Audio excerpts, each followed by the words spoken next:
চিন্তা করে, কেউ আদর করে, কেউ শুধু অনুমোদন বলছেন যে সে সদ্যই পবিত্র হয়ে যাবে।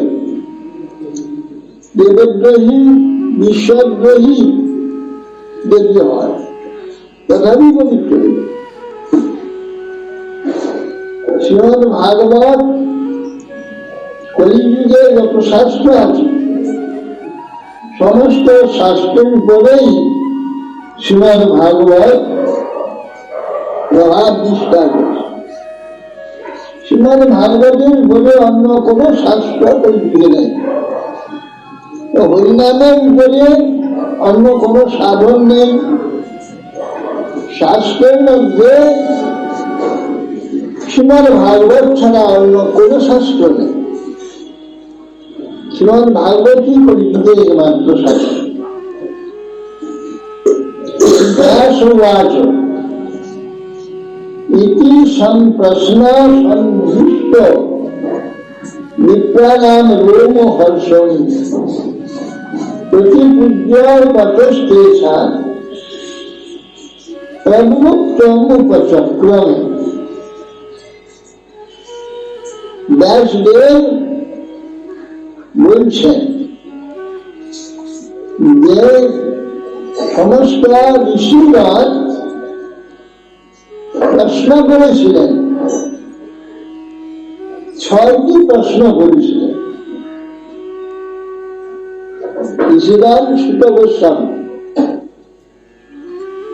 যে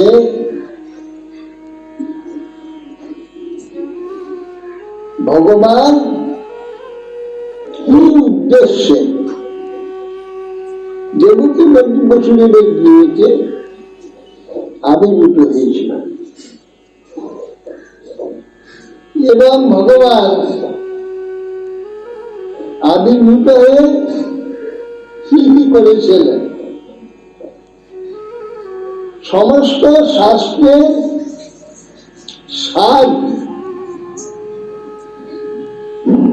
এবং মনুষ্য মাত্রের কর্তব্য কি করবে না। ভগবানের কতগুলো অবতার হয়েছিল এবং কৃষ্ণ স্বধামে চলে গেলে ধর্ম কাকে আশ্রয় করেছে? ধর্ম কাকে আশ্রয় করেছে? কৃষ্ণকে আশ্রয় করে ধর্ম ছিল।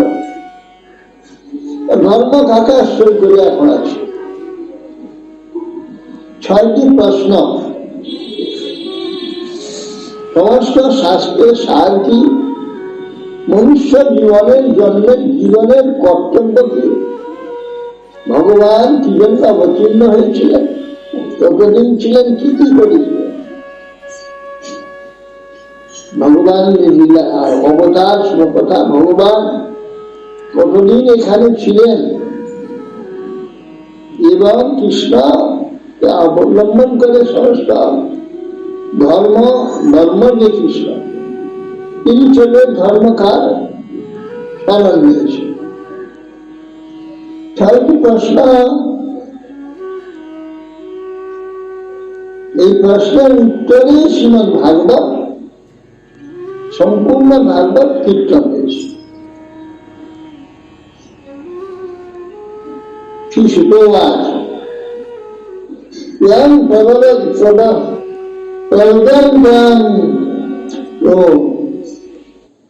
অনুপেদন অপেক্ষিতাং দৈবায়ন বিরহ কাতরে